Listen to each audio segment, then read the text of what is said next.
look over it, just make sure that the newly deployed API has all the resources and methods that we just added. In my case, everything seems to look good here. Now, before we go back to Unreal Engine, I'm just going to open up Postman. That's a program we downloaded earlier in this tutorial. And we're going to use Postman to make sure that our API routes all work fine in the sense that they point to the right Lambda functions. In here, let's make a new request by clicking this new button on the top left corner, select request, and we are first going to be testing the exchange code for tokens endpoint. So let's call this request exchange code for tokens. Description is optional, so leave that blank, and for the collection, select the collection that we made earlier in this tutorial, and then click on Save to GameLift Tutorial Collection. For the request URL, let's go back to API Gateway, and where it says exchange code for tokens, click on where it says post, and then copy the invoke URL. Go back to Postman, and then where it says enter request URL, paste it in there, and this method is not of type get, so select this drop down menu and select post, and then just click on the send button. You should see a message that says error, incoming request did not have a code, and that's good. Again, we're not testing for functionality here. We already did that in the Lambda console with the test events. We are just testing the mapping of the REST API's resources, making sure that when requests are made to specific endpoints, the right Lambda functions are invoked. If you want to add a body to requests made to this URL, you can select the body tab here and add a code parameter if you want, but we won't do that in this tutorial. Feel free to do it if you have time. Press Ctrl S to save this request, and let's make a new request. And click on request, and for the request name, because we are going to be testing the retrieve new tokens API endpoint now, call this request retrieve new tokens, leave the description blank, and the collection that you use for the exchange code for tokens request should actually be selected for you already, so click on the save to GameLift Tutorial Collection button, and then for the request URL, go back to API Gateway, and then go to where it says retrieve new tokens. Underneath that, click on post, and then copy where it says, or copy the value to the right of where it says invoke URL. Go back to Postman and paste it in here where it says enter request URL. And this method is not of type get, so click this drop down menu here and select post, and then click on send, and you should see a response of status 401, and that response should also have a message that says unauthorized. This is normal because we didn't specify a valid access token as a authorization header in this request. So we will actually get the same response from the invalidate tokens API endpoint if we don't pass in a valid access token as well. So even though I literally just said that we are not going to test the exchange code for tokens endpoint thoroughly through Postman, I lied, because we need a valid access token to test the mapping of this retrieve new tokens endpoint as well as the invalidate tokens endpoint. So go to your Cognito hosted UI through your app client settings, and let's log in here. I'm just going to log in through the Cognito provider, type in your username and password, sign in, and then get the code from the URL here, copy it, go back to Postman, go to the exchange code for tokens request, make sure you have the body tab selected here, and underneath that select this option labeled raw, and then where it says text, click on that, and you should see a drop down menu with some options here. Make sure you have JSON selected. What this will do is it will set the content type header of this request to application/JSON, and what that does is it will make sure that your request content is encoded in JSON, which is what we want pretty much for almost every request we have in Postman, because all of our Lambda functions assume that the request content is encoded in JSON. So let's actually write out the body of this request. So let's add some squiggly brackets, and then in double quotes, not single quotes, you can't use single quotes here in Postman, type in code and then colon for the value, add another pair of double quotes, and then just paste in that code that we copied earlier from the hosted UI. And then click on the send button, and the response you get back should be a set of Cognito user pool tokens. And you'll also notice some other stuff that you can see clearly now that you couldn't see before when we were in the Lambda console. You also get some metadata about the tokens. For example, when does it expire? This 3600 number is in seconds, so that's 60 minutes, and then the token type, which is bearer. Don't forget to save by pressing Ctrl S and copy this access token in the response. Go back to the retrieve new tokens request, and this time click on where it says headers, and we are going to add a header that is going to be called authorization, and the value for this authorization header will be the access token that we just copied. So paste that inside here and then click on the send button, and you should no longer see message unauthorized returned. And the reason we didn't pass in a refresh token through the request body is because, again, we are just testing the mapping of this API endpoint to the retrieve new tokens Lambda function, because we know that the actual Lambda function itself works from the testing we did earlier. But if you want, you can do what we did for the exchange code for tokens request in Postman.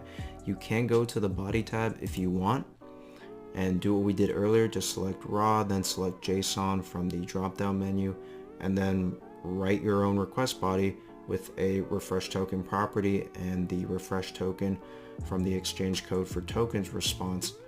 Paste it in for that refresh token property inside your request body, and then click send again to make sure the Lambda function works. But we already did that, so we're not going to do that again. And finally, well, first let's press Ctrl S to save, and finally we're going to make the final request in Postman. So click on new again, click on request, and of course this is going to test the invalidate tokens endpoint. So let's type out invalidate tokens.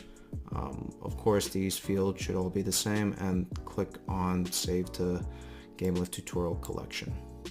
Then go back to API Gateway and select where it says get under where it says invalidate tokens, and copy the invoke URL.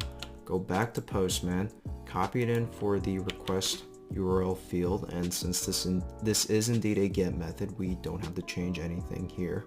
Go back to the retrieve new tokens request and make sure you have the headers tab selected. And a cool thing you can do here is inside this grid, click and hold your mouse inside one of these empty boxes in this grid, and then drag your mouse to the other side of this grid, and then let go of your mouse, and then press Ctrl C to copy this header, and then go back to the invalidate tokens request, go to the headers tab, and then click inside this in this box under where it says key, and then press Ctrl V to paste that header. And now this invalidate tokens request will use this authorization header, which is exactly what we need because this access token is still good, it hasn't expired yet. And let's click on send, and we know the mapping is right because of the response we got back. And that is it for Postman. Press Ctrl S one last time to save this request, and let's close out of here.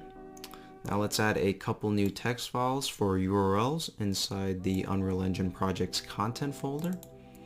And we kept these URLs in a folder called URL, so open that up. And inside here we're going to make two new text files. The first one is going to be called API URL, and the second one is going to be called callback URL. The reason we only made two new text files is that you may have noticed that each API endpoint has the same URL prefix. Basically, for each API route, everything before the name of the resource is exactly the same. So let's open up this API URL text file, and while we're at it, let's actually open up the callback URL text file as well in whatever text editor you prefer. Starting with the API URL, let's go back to API Gateway, and on the top left corner here, select the name of your stage. In our case, it's called test, and copy this invoke URL. And then let's go back to the API URL text file and paste that API URL inside here. Press Ctrl S to save, and then go back to the callback URL text file. And for this text file,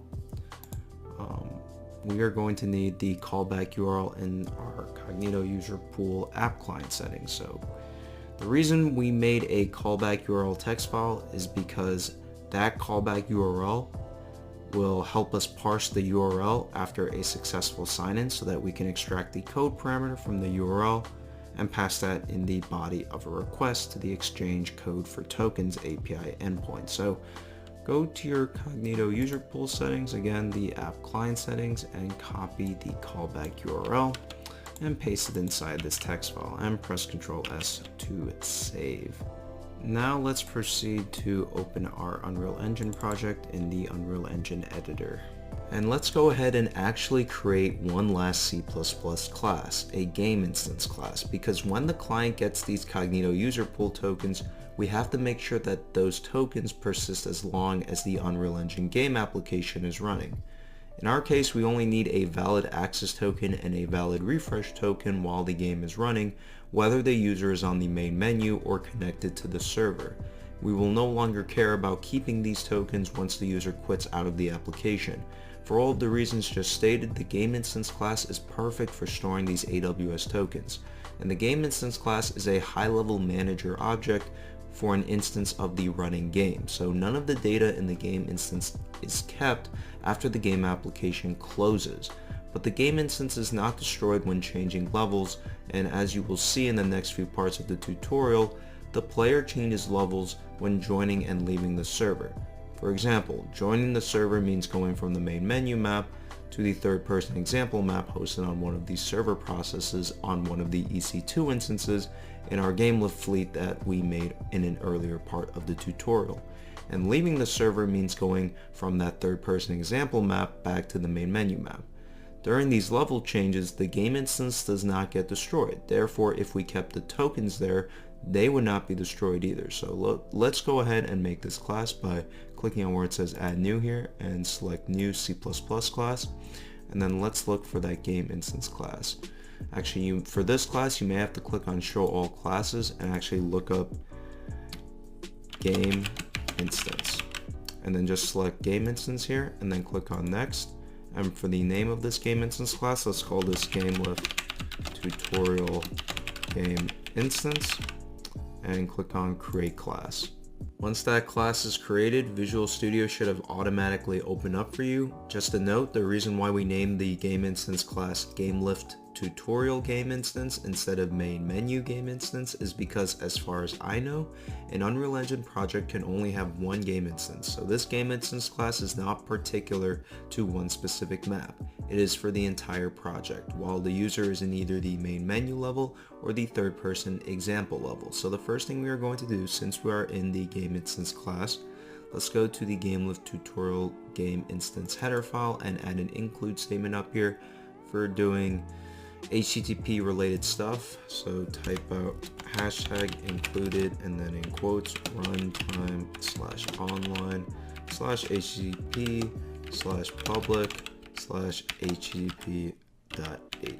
Next, let's make a constructor for the game instance class. So to do that, type out public : uGameLift tutorial game instance parentheses and then semicolon.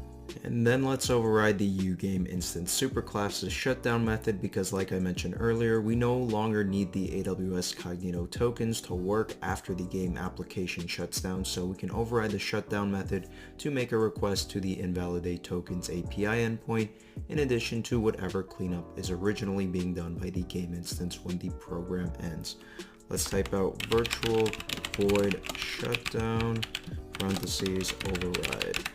And then let's define some public properties for the tokens because they will need to be accessed by other classes in this project, like the main menu widget, for example. So type out uProperty parentheses fstring access token, and then uProperty fstring ID token, and lastly uProperty fstring refresh token. Then we need a ftimer handle variable because, like we talked about earlier, we will be calling the retrieve new tokens API endpoint every 55 or so minutes. I know I said the number 59 earlier, but since the access and ID tokens expire 1 hour after they are issued, and I want to try my best to make sure that the application always has a set of valid tokens at all times, I am going to retrieve new tokens every 55 minutes instead of 59, just to be extra safe in case the request to the API endpoint fails for whatever reason. So let's define a ftimer handle property by typing out u property parentheses and then ftimer handle, and let's call this property retrieve new tokens handle.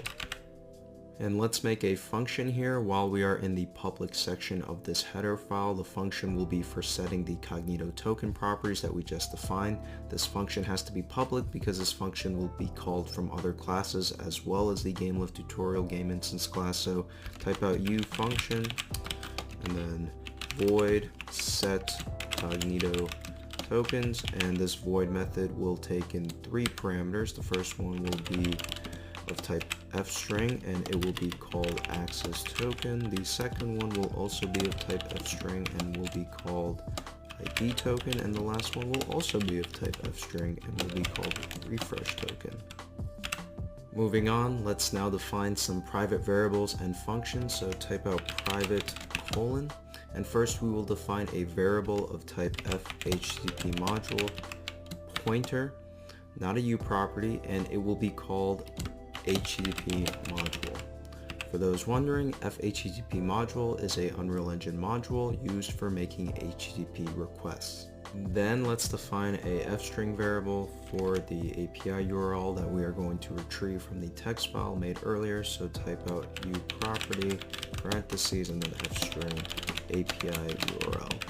And because we will be calling the retrieve new tokens endpoint on a time interval, we will need to perform this logic in a function that can be binded to what is called a delegate in Unreal Engine. So let's define this function by writing u function parentheses void retrieve new tokens parentheses.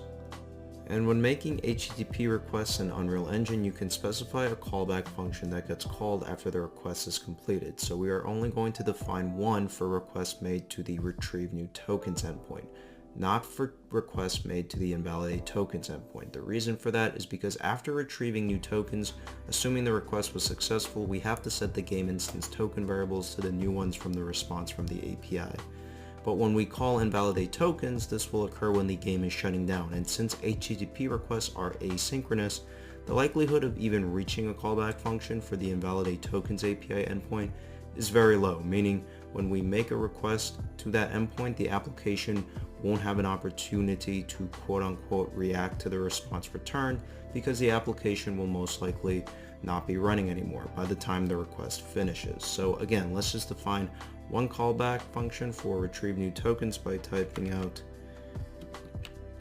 void on retrieve new tokens response received. Note that this is not a u function, and then in parentheses this callback will take 3 parameters. The first one will be of type fHTTP request pointer or PTR, and it will be called request, comma, and then the second parameter will be of type fHTTP response PTR, and it will be called response, comma, and then the last parameter will be of type bool, and it will be called b was successful.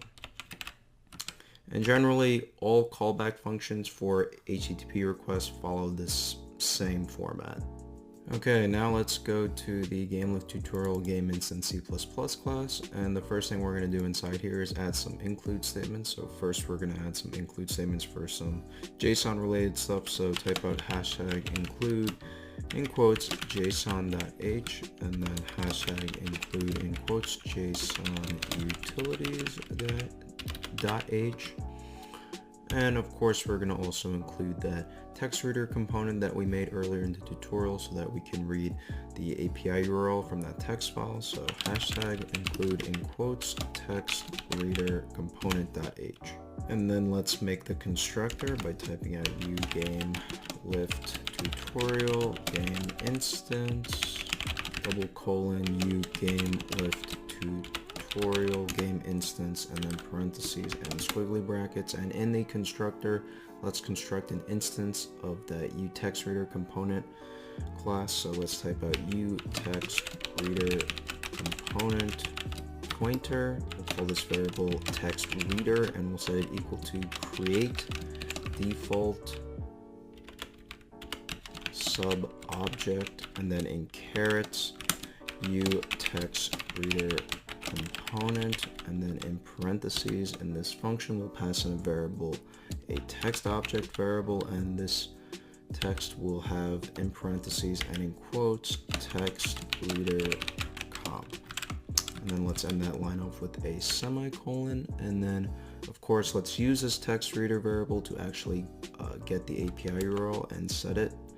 So let's set API URL equal to text reader arrow read file, and then in parentheses the path, or in parentheses and in quotes the path of the API URL text file relative to the content folder. So it's going to be urls slash API URL.txt. And then lastly, let's instantiate the HTTP module. So let's type out HTTP module equal ampersand HTTP module double colon get parentheses. Oh, and sorry about that, I made a typo. Let me just fix that. Now let's implement that shutdown method that we overrode from the uGame instance class by typing out void uGameLift tutorial game instance double colon shutdown, and then parentheses and squiggly brackets. And the first thing we're going to do in this method is call the superclasses shutdown method by typing out super double colon shutdown parentheses. Note that the shutdown method only gets called when the application ends naturally, not when your Unreal Engine game process gets killed forcefully. For example, if you end your game through Task Manager, then this function won't get called. Just keep that in mind. And like I mentioned earlier, in addition to the normal cleanup stuff that the game instance originally does, we will also make a HTTP request to the invalidate tokens API endpoint so that we can officially quote unquote sign the user out. So let's first check if the access token length is greater than 0 by writing if in parentheses access token dot len is greater than 0 squiggly bracket, and if it is, let's make a iHTTP request object by typing t shared ref, and then in carets iHTTP request, and we'll call this variable invalidate tokens request, and we'll set it equal to HTTP module arrow create arrow create request. And let's set the URL of this endpoint by typing invalidate tokens request arrow set URL, and then in parentheses let's pass in the route of the invalidate tokens API endpoint, which should be API URL plus in quotes slash invalidate tokens. And then let's set the method type of this request to get by typing out invalidate tokens request arrow set verb, and then in parentheses and in quotes get. And then made a typo here. And then let's add 2 headers to this request by typing out invalidate tokens request arrow set header, and then in parentheses this function, the set header function, will take in 2 parameters. So for this one, the first one will be content dash type in quotes, and then arrow, or then comma, the second one will be in quotes application slash JSON, just like how we did it in Postman. We set the content type header to be application slash JSON so that the request content would be encoded in JSON. And then the next header, oops, sorry, I forgot the semicolon, and then the next header, let's type out invalidate tokens request arrow set header again, and two parameters. First one will be authorization in quotes, and then comma the access token variable. And this is just like how we did it in Postman again. We also need the access token passing through the authorization header to even get access to the API. And then we can actually send the request by typing out invalidate tokens request arrow process request. Next, let's implement that set cognito tokens function we defined by typing out void uGameLift tutorial game instance set cognito tokens, and in parentheses f string new access token, comma f string new ID token, comma f string new refresh token. In squiggly brackets, you may have noticed that the parameter names for this function here are different than the parameter names we used for when we defined the same function in the header file. In C++, the parameter names in the function definition and implementation don't have to be the same. The only reason they are different here is that I can't use the parameter names I used in the header file when setting the game instance's token variables without getting a warning. And like I just said, all we are going to do here is just set the token variables to the parameters passed into the function. So write out access token equal new access token, ID token equal new ID token, and refresh token equal new refresh token.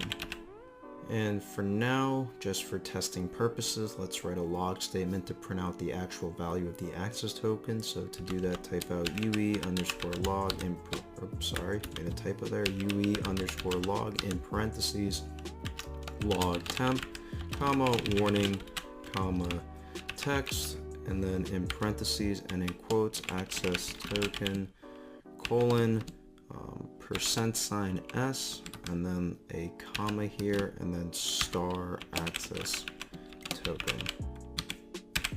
And let's set a timer so that the retrieve new tokens function, which will make a request to the retrieve new tokens API endpoint, is called in X number of seconds from now. So to do that, let's type out get world parentheses arrow get timer manager parentheses dot set timer, and this set timer function will take in 6 parameters. So the first one will be the timer handle that we defined earlier, which was called retrieve new tokens handle.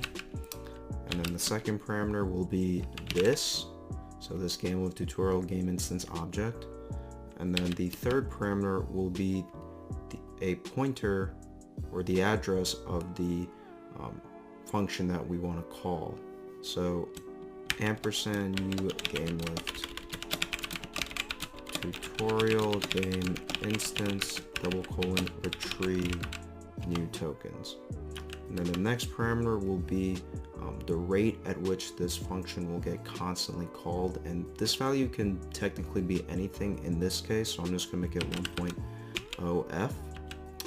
The reason why it can be anything in this case is because the next parameter is whether or not you want this function to be called on loop. So like right now, because we passed in 1 as the fourth parameter, if we set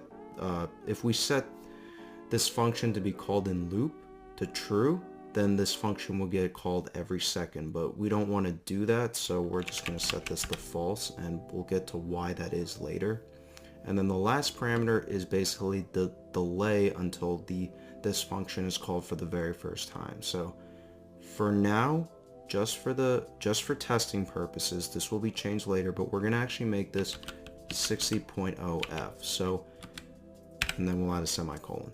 So this function will be called 60 seconds from when this set cognito tokens function is called. I know we discussed earlier that we wanted to refresh tokens every 55 minutes, and we will do that, but this is just for testing purposes so that we can see the function getting called and that we are getting new tokens. We just want to see that working, because I don't want to make you guys wait an hour just to test this out later.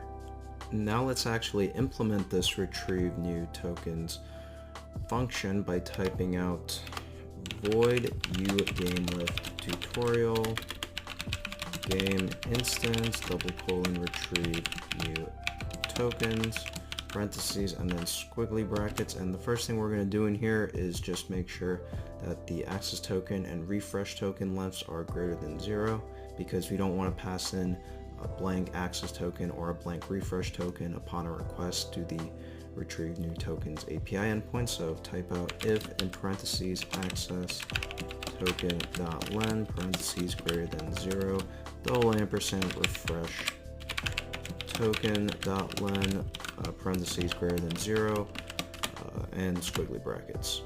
Unlike the last HTTP request we made, the request to the retrieve new tokens endpoint will require a request body. So let's make an fJSON object by typing out t shared ptr and then in carets fJSON object, and we'll call this request obj, and we'll set that equal to make shareable and then in parentheses new fJSON object. And then we will set a field inside this request object by typing out request obj arrow set string field, and then in parentheses this function will take in two variables, obviously the name of the field as well as the value of the field. So the name of the field, if you remembered, should be in quotes refresh token, and then the value will be the refresh token variable. And let's actually convert this JSON object to a JSON formatted string by making a local variable for that string. So type out fstring request body, and then to do the actual conversion from fJSON object to string, first we're going to need a tJSON writer object. So type out t shared ref and then in carets tJSON writer and then in carets again, and then we'll call this tJSON writer variable writer, and we'll set it equal to tJSON writer factory caret create, and then in parentheses this create function will take in ampersand request body.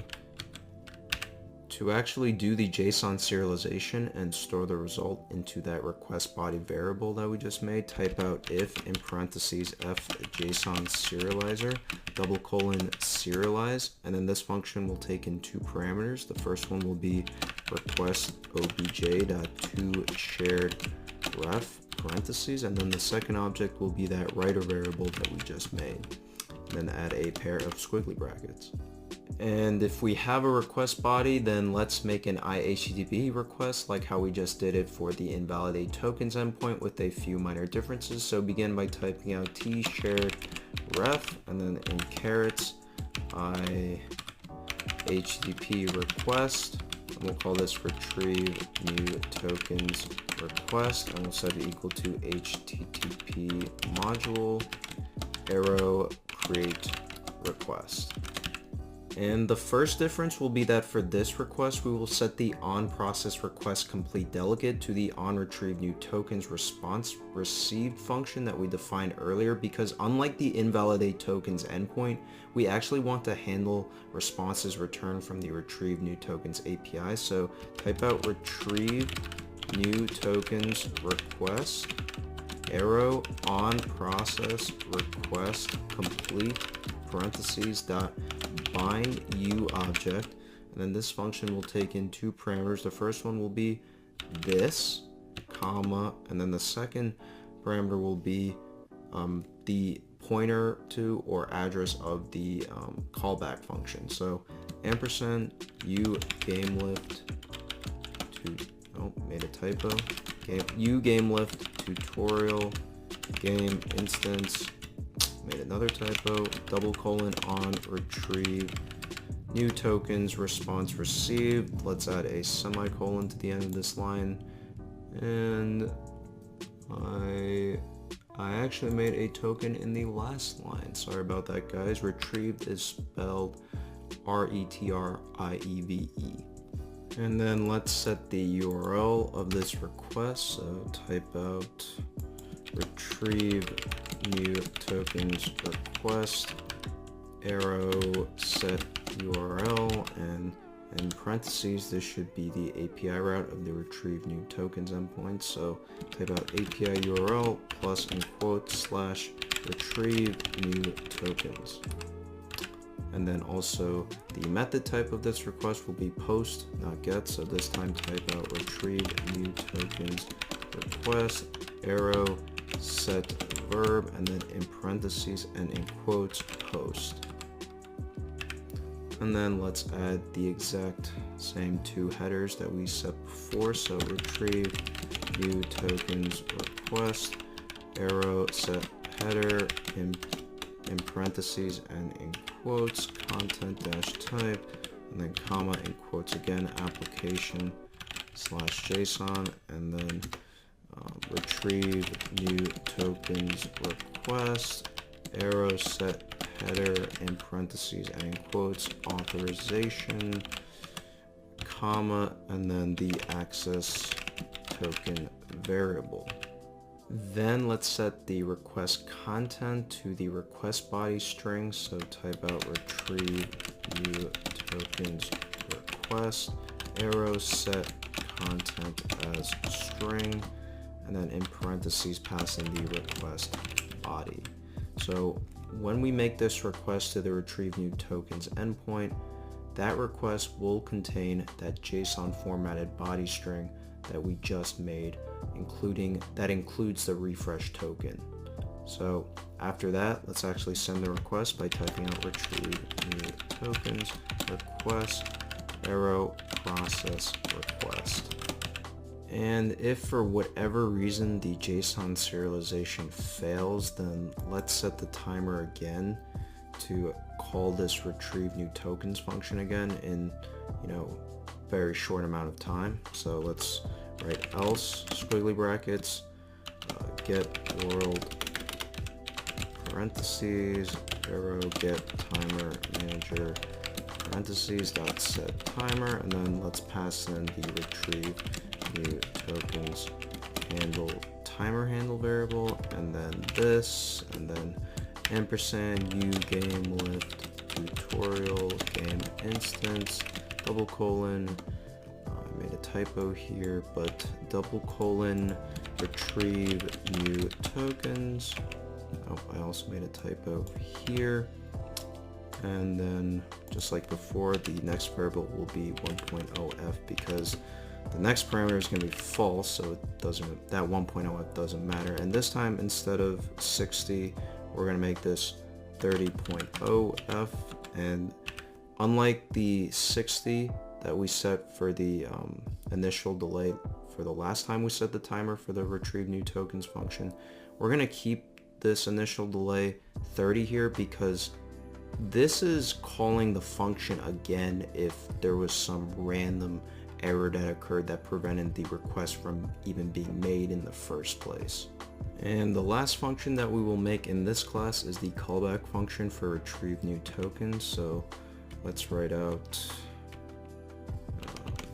void u game lift tutorial game instance double colon on retrieve new tokens response received, and then in parentheses this function takes in 3 parameters. The first one would be fhttp request ptr request, comma, the second one will be fhttp response ptr response, comma, and the last one will be bool e was successful.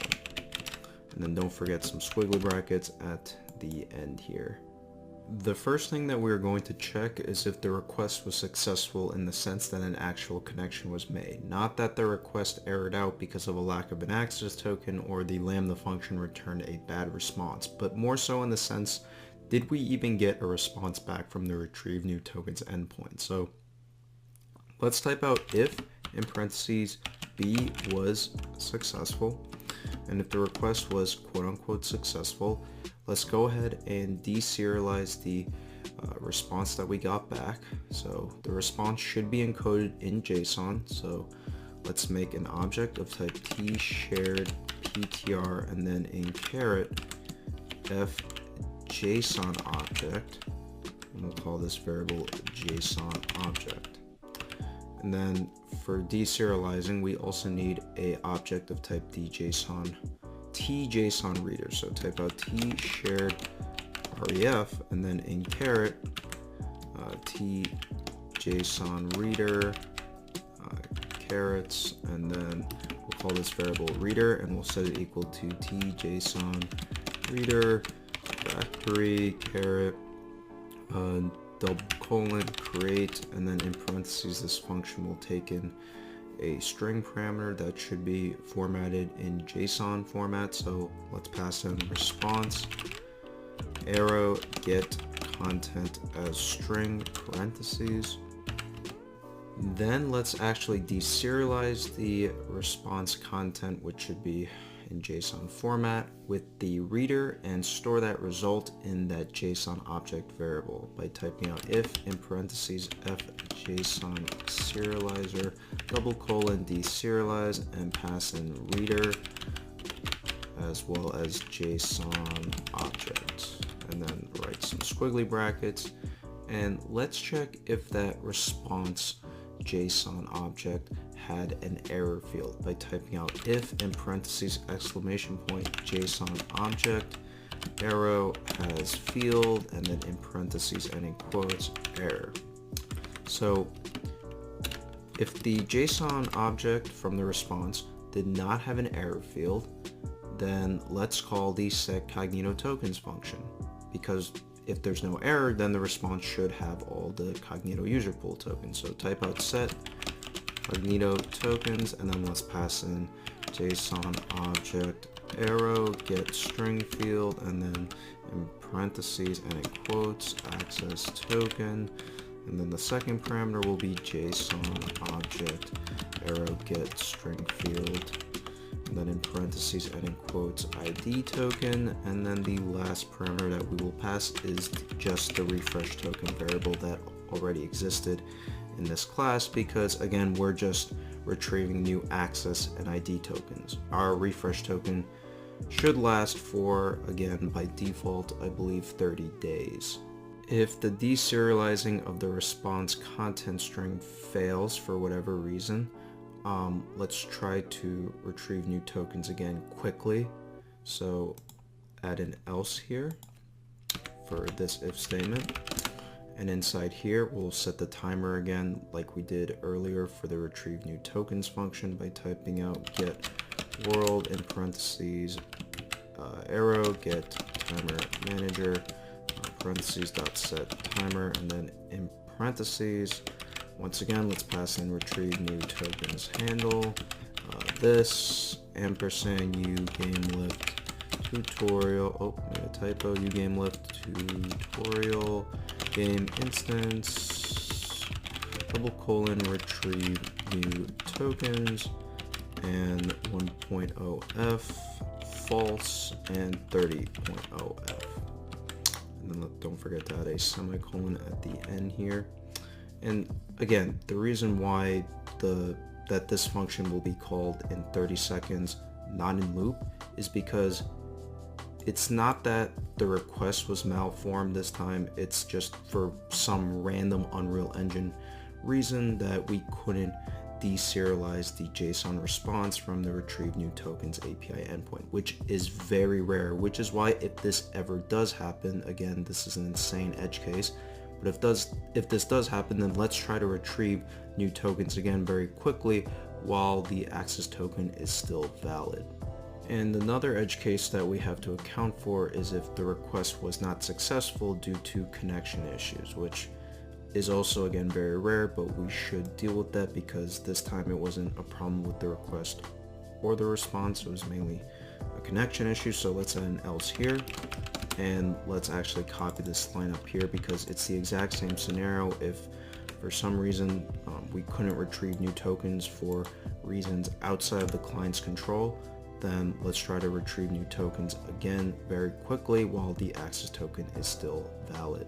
And that is all the code that we need to write for the game instance. Just a note, for this tutorial series, we are assuming that the access token passed into any HTTP request we make to any of these API endpoints is always valid. So we should never receive a response with an unauthorized message. But even with our assumption, the if-else checks we wrote only cover small errors like if the JSON parsing failed or if there were any connection issues, which are very, very rare. We don't do error checking on not just the validity of the access token, but also the validity of the refresh token. The only way the refresh token could get invalidated is if it expired naturally after 30 days, which we won't deal with, and if you have multiple clients logged into the same account at the same time. When you quit out of one of those clients, then all the existing refresh tokens will be revoked. We won't be covering the situation either because ideally you should try to disable the ability to have multiple clients logged into the same account at the same time when your game goes into production, which is something I highly encourage you guys to explore on your own time. With that said, let's go ahead and build the project. And I am really sorry again, I made another mistake. I forgot that shadowing is not allowed in C++, so if you go back to your GameLift tutorial game instance header file, in the setCognitoTokens function definition, you can't make the parameter names the same name as existing variables outside of the scope of this function inside this class. For example, this access token name conflicts with this access token variable up here. So to fix this, let's just add the word new to each parameter name. So type in new for each of these parameters and then build the project again. Okay, the last thing we have to code now is in the main menu widget class. So let's go back to the main menu widget header file, and the first thing we're going to do is add an include statement for doing HTTP stuff. So let's type out hashtag include in quotes runtime /online /http /public /http.h. Then let's define some properties for the API URL and callback URL by writing uProperty parentheses f string API URL and uProperty parentheses f string callback URL. And we also need to define a U function to bind to a delegate on the web browser widget so that we can detect when the user gets redirected to the callback URL upon a successful sign-in. So type out U function parentheses void handle login URL change. And when the user does successfully sign in, this function will make a request to the exchange code for tokens API endpoint, and we will actually handle that response. So we need a callback function for that request. So type out void on exchange code for tokens response received. Notice how this isn't a U function like how we did before. And then in parentheses, this function will again take in the same three parameters as before. First one is of type http request ptr, and it will be called request. Second one will be of type http response ptr and will be called response, and the last one will be of type bool and called b was successful. And then end that line with a semicolon.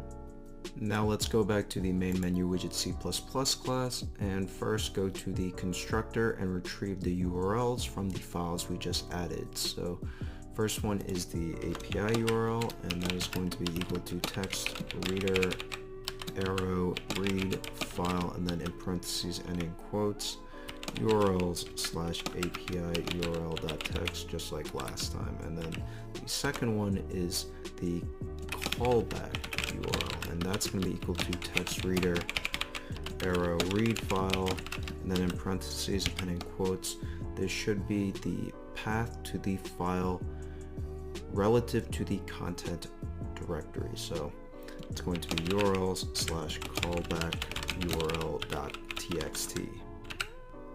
Next, let's set the onURL change delegate for the web browser widget to the new function we just defined. So go to the bottom of the native construct method and type out fscript delegate login delegate, and let's bind a function to this login delegate. So type out login delegate.bind U function, and then this function will take in two parameters. The first one will be this, comma, and then the second parameter will be in quotes the name of our function. So it's going to be handle login URL change, and then add a semicolon, and then we actually have to add this delegate to our web browser widget. So let's type web browser arrow on URL changed dot add, and then in parentheses login delegate. So now every time the URL changes in the web browser widget, our handle login URL change function will be called. But where is that handle login URL change function? Let's actually implement it by typing out void u main menu widget :handle login URL change parentheses and then squiggly brackets. So the first thing that we are going to do in this handle login URL change function is define some local variables. So the first one will be of type fstring, and it will be called browser URL. And we are going to set it to the web browser widget's URL. So in this case, it will be web browser arrow get URL parentheses. And keep in mind that this will be the URL after it changes. So after a user signs in and they get redirected to the callback URL, when this function gets invoked for that specific URL change event, the browser URL in that case should be the callback URL plus whatever query parameters were passed into the URL. And then the next two local variables that we're going to make are going to be fstring URL and fstring query parameters. And the reason why I have a separate variable called URL different than the browser URL is that this local URL variable will store everything before the query parameters if they even exist. So let's not only check if the query parameters exist, but also split the browser URL at the question mark so that we have the base URL and the query parameters in separate variables. So let's write out if in parentheses browser URL dot split, and then in parentheses this function will take in three parameters. The first one will be the string that we split the string on, so in this case it will be in quotes question mark. The second parameter will be the string to the left of the question mark, assuming a question mark exists. So let's pass an ampersand URL for that. And then of course the last parameter will be the string representing everything to the right of the question mark, assuming again if it even exists. So for this one, let's type out ampersand query parameters and then some squiggly brackets. And if there are query parameters, if there is a question mark in the browser URL, then let's check if the base URL is the callback URL so that we know that this URL change event that triggered this function call was due to a successful sign-in, or not necessarily a successful sign-in, but a sign-in that resulted in a redirect to the callback URL. So let's check if in parentheses URL dot equals, and then in parentheses we'll pass in the callback URL, and then let's add some squiggly brackets.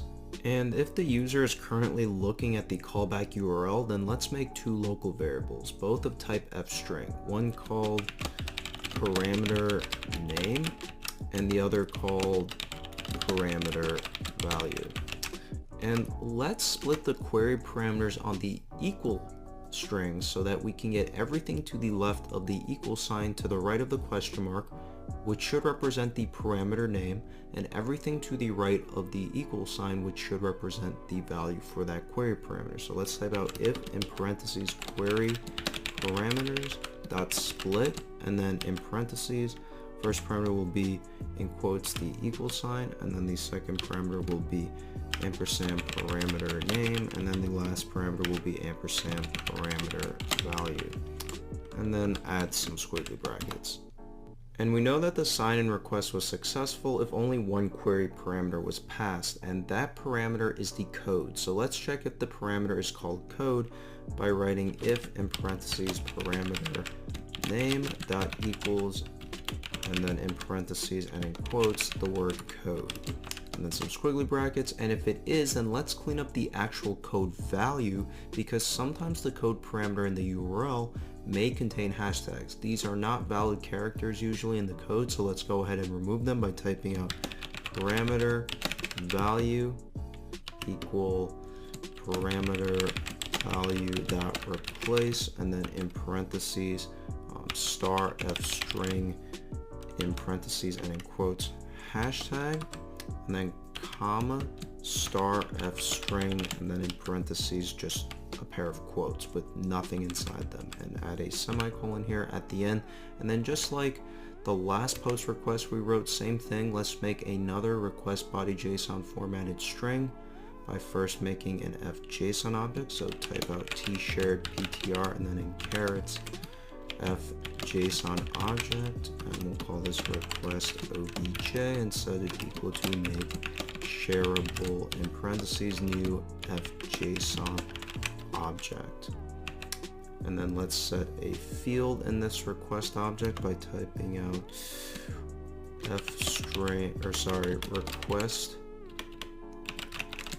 obj arrow set string field, and then in parentheses let's pass in the parameter name comma parameter value.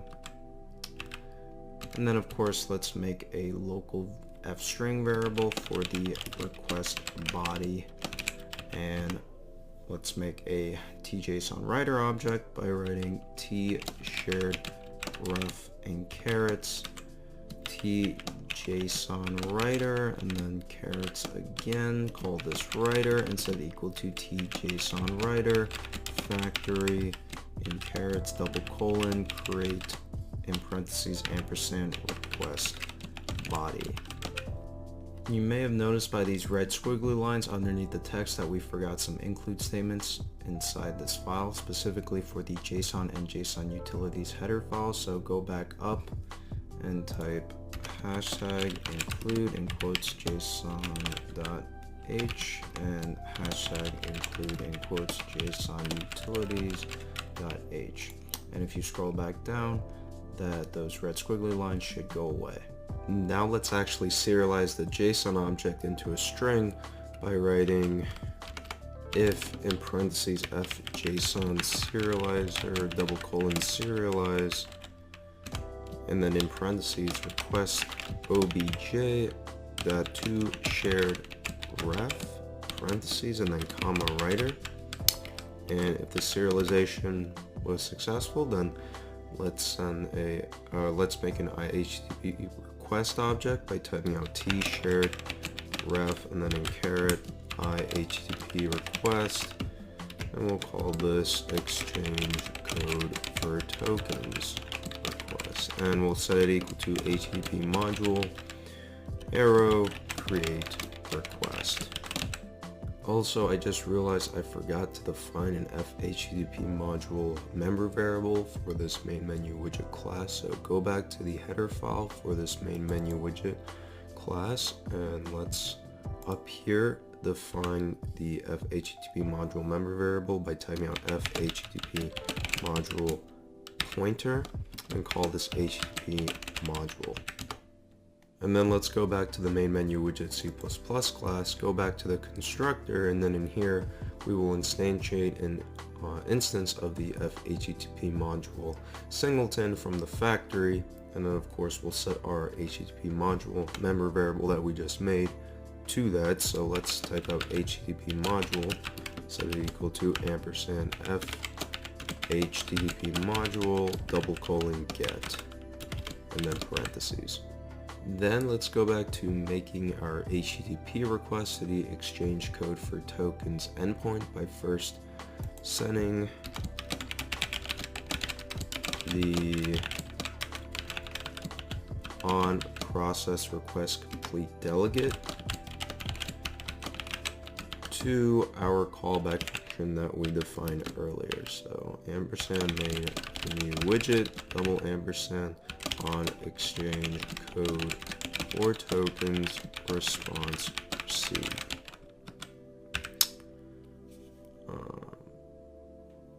Sorry, I forgot, I mistyped here, I forgot a U. And then on the next line, let's set the URL for this request. So it'll be exchange code for tokens request arrow set URL, and then in parentheses it will be API URL plus in quotes / exchange code for tokens. And then let's set the method type to post by typing out exchange code for tokens request arrow set verb in parentheses and in quotes post. Then let's set the content type header to application/JSON by typing out exchange code for tokens request arrow set header, and then in parentheses in quotes content dash type, and then comma in quotes application/JSON. Note that we are not going to be setting an authorization header for this request because this API endpoint we did not add a cognito authorizer to this API endpoint. So anyone with the endpoint, with the URL, can call this API freely. So next thing we're going to do is we're going to add the request body to this request. So type out exchange code for tokens request arrow set content as string, and then in parentheses pass request body, and finally let's send the request by typing exchange code for tokens request arrow process request parentheses.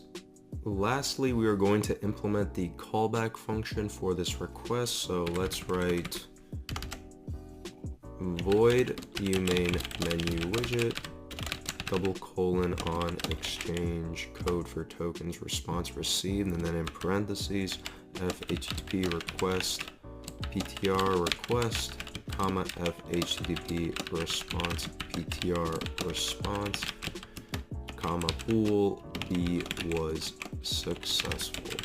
And then the first thing we're going to do, like we do with all of our http request callback functions, we're going to check if in parentheses b was successful, and if it was, then let's make a fjson object and we'll call it JSON object, and then we will make a tJSON reader object, typing out t shared ref and carets tJSON reader, and then carets again, and then we'll call this reader, and we'll set it equal to tJSON reader factory carets create, and then in parentheses we'll pass in the response arrow get content as string. So I made a typo, I forgot the y in factory. Then let's deserialize that response JSON formatted string into a JSON object by typing out if in parentheses f JSON serializer deserialize, and then in parentheses reader comma JSON object. And if this deserialization was successful, then let's check if the response in the form of a JSON object has a field called error by typing out if in parentheses exclamation point JSON object arrow has field, and then in parentheses and in quotes error, and then some squiggle brackets, because if the response object does not have a field called error, then that means that we got a successful response return, a quote-unquote successful response return, meaning the logic went well, the lambda function was able to call the things that it needed to, and we have a response that does not have an error message inside of it. So first thing we're going to do, we are going to make an object of type uGameInstance, the project's game instance, so let's type out uGameInstance pointer game instance, and we'll set this equal to get game instance parentheses. And before we move on, I just realized I made a stupid typo on line 84 here when I called the get content as string method on the http response ptr object return. Make sure you have a pair of parentheses after get content as string because this is a method. So going back to where we left off, let's perform a null pointer check on our game instance. I know it's very rare for the game instance in this case to the null pointer, but we're going to do it anyway. So if in parentheses game instance not equal null ptr, and then squiggly brackets. If the game instance is not null pointer, then we will cast it to the GameLift tutorial game instance class that we made just now. But before we do that, we actually have to add an include statement for the GameLift tutorial game instance.h file. Once you have that, go back down and let's type out view GameLift tutorial game instance pointer, and then we'll call this variable GameLift tutorial game instance. And to actually perform the cast, we're going to set this equal to cast in carets view GameLift tutorial game instance, and then this cast function in parentheses will take in the game instance, and then we'll do another null check on the GameLift tutorial game instance, make sure that it's not equal to null pointer, and if it's not equal to null pointer, then we should be able to call the set cognito tokens function. So type out GameLift tutorial game instance arrow set cognito tokens, and this function will take in a few parameters. The first one will be JSON object arrow get string field in parentheses and in quotes access underscore token. So again, let me add a closing parenthesis there. Again, this is a string field from the response formatted as a JSON object. So second parameter will be kind of similar format. It'll be JSON object arrow get string field, and then in parentheses in quotes ID underscore token, and then the last parameter will be JSON object arrow get string field. Oh, sorry about that, guys, I forgot a closing quote here. So last parameter again will be JSON object get string field, and then in parentheses and in quotes refresh underscore token. So let's add a semicolon here at the end of this line. Let's build our project, and basically what will happen now when the user signs in through the Cognito hosted UI, and if they sign in successfully, our login URL change handler function will pick that URL change up. It'll get the code query parameter from the callback URL, and it will put that in the body of a request sent to the exchange code for tokens API endpoint. And upon a successful response return, assuming nothing went wrong, we will grab our game instance, and we will set the Cognito token properties inside that game instance, and that will also set the timer to retrieve new tokens every, right now, 60 seconds, which we will change later. Also in our game instance, because we overrode that shutdown method, if we quit our game naturally, then a request will be made to the invalidate tokens API endpoint, which will invalidate our tokens as you saw earlier. Okay, now let's go back to the Unreal Engine editor, specifically the main menu map. And before we play the game, let's actually tinker with some more settings by going to edit and go to project settings. And then from here, under where it says project, select where it says maps and mode, and then scroll all the way down because we have to set our project's game instance class. So click on this drop down menu that says game instance right now and select your custom game instance class. In our case, it's called GameLift tutorial game instance. So close out of that, go to file, and then select save all. Now play the level and sign in. And before you sign in, go to the bottom left and make sure you're on the output log tab, and then click sign in. And if everything went well, you should see a log statement here with the value of your access token. And in about 60 or so-ish seconds, well, obviously less now because I talked a lot, you should see another access token pop up here. So just wait some time, and after about a minute, you should see another access token in this log. And one thing that you will notice, although it's not the most obvious, is that each of these access tokens are different. So what you can do to make sure that they are valid, let's just take one of them and we'll copy that, go to Postman, specifically the retrieve new tokens request, and make sure you have the headers tab selected. And then for the value for the authorization header, let's actually select all of it by pressing Control A, and we'll paste in that new token that we just got.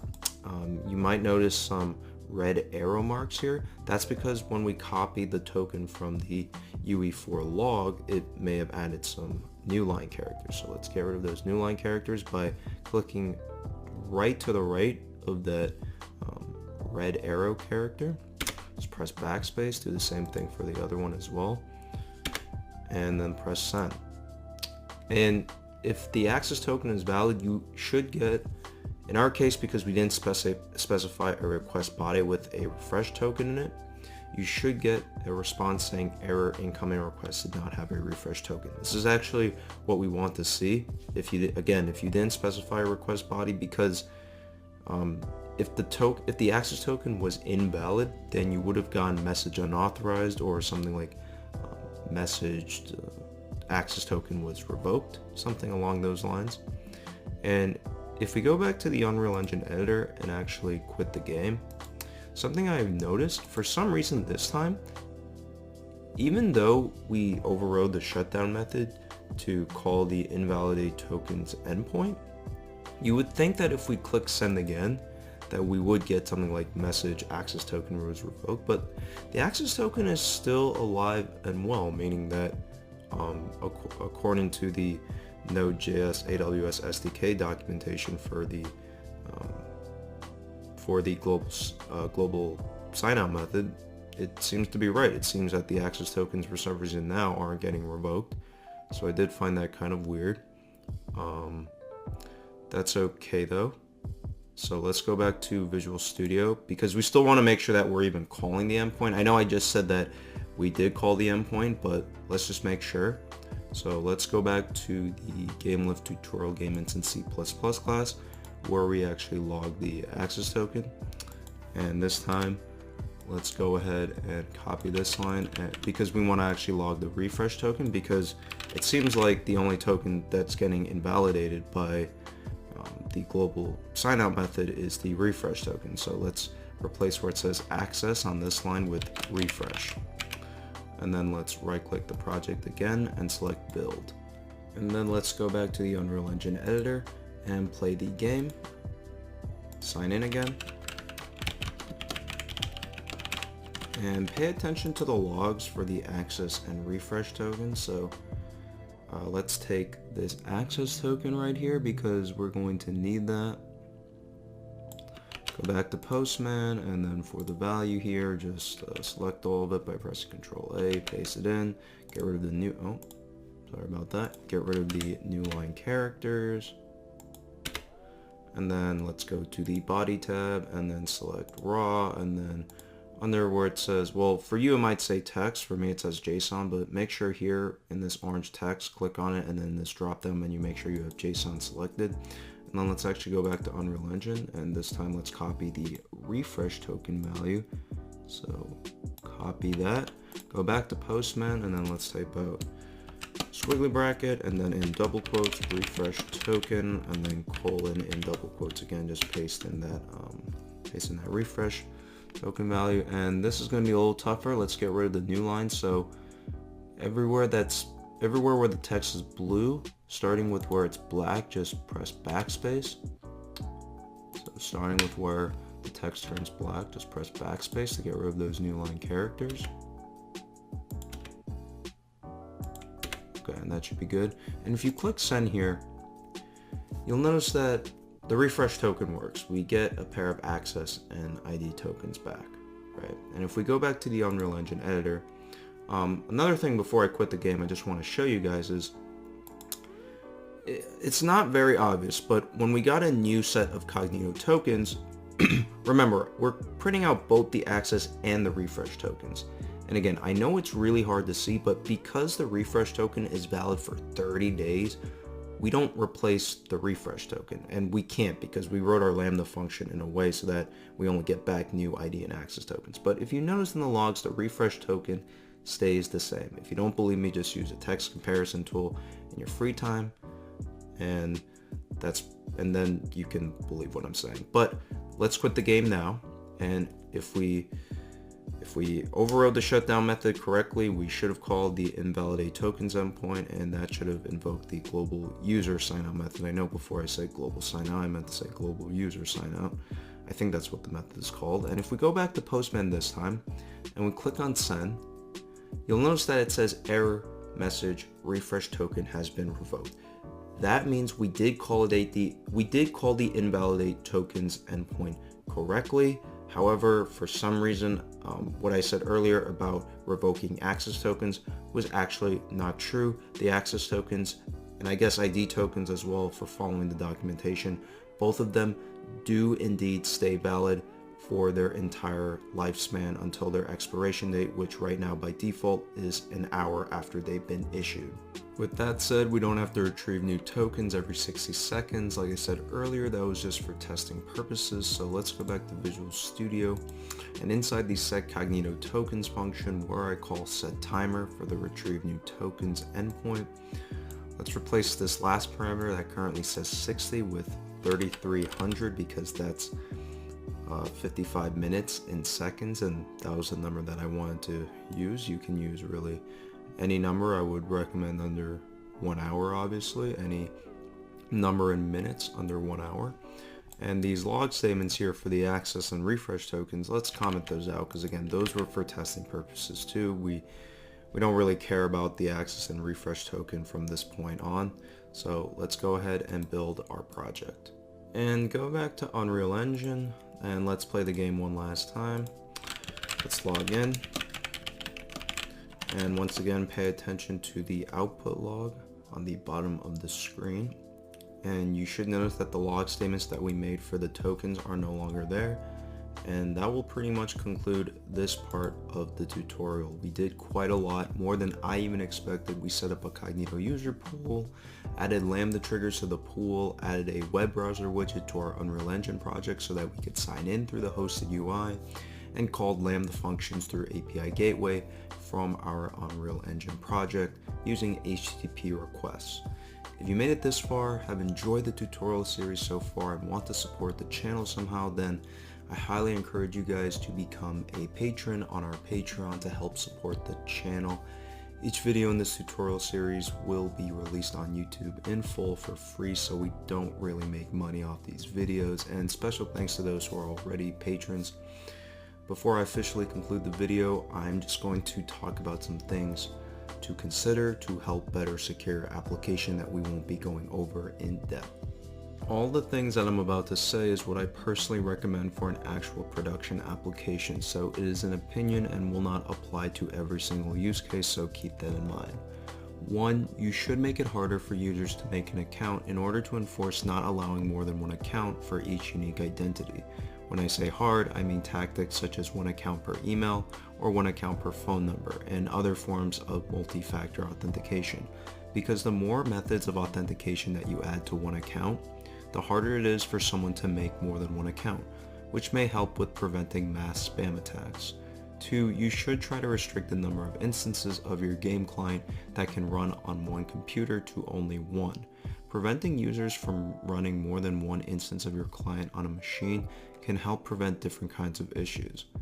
3. You should try to make it so that a user can only log into their account on one machine at a time, so enforcing the idea of one session per user regardless of the device being used.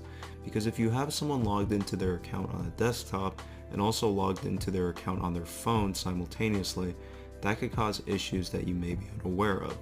4. You should encrypt or hash the temporary credentials, so the Cognito tokens, while they are stored locally in the client application. This way, if the tokens were to get leaked, then at least they would have to be decrypted first before they can be used. 5. So earlier we decided that the player ID attribute in the players table in DynamoDB should be mapped to the Cognito sub-ID. Again, the reason we chose a sub-ID is that it is a unique value that will never change. I would avoid storing personally identifiable information on DynamoDB, as well as sending personally identifiable information back and forth through GameLift. Personally identifiable stuff could include email addresses, actual physical addresses, phone numbers, social security numbers, etc. The reason I mention this is that Cognito can hold stuff like email addresses and phone numbers because it's more secure and better suited for that than other AWS services, and that's why we avoided using the email address and phone number for that player ID partition key attribute. And although the Cognito sub-ID isn't inherently personally identifiable information, the only flaw that I can think of with using the Cognito sub-ID is that if someone got your user pool ID as well as someone's Cognito sub-ID, then they could look up the user in the user pool and get all the information stored in that pool related to that user. Of course, this assumes that your user pool ID gets leaked, which may not happen, but if you want to add an extra layer of defense, you could encrypt or hash the sub-ID before storing it in DynamoDB. This approach is probably not that necessary, but it doesn't hurt either. And 6, we are keeping the API endpoint URLs in the content folder, which will eventually get packaged with the rest of the game client. This may not necessarily be ideal because that makes it pretty easy for your API routes to be leaked, but keep in mind that API endpoints of the biggest games end up getting leaked to the public somehow, so instead of trying to hide your API endpoints, make the actual API methods and resources as secure as you possibly can.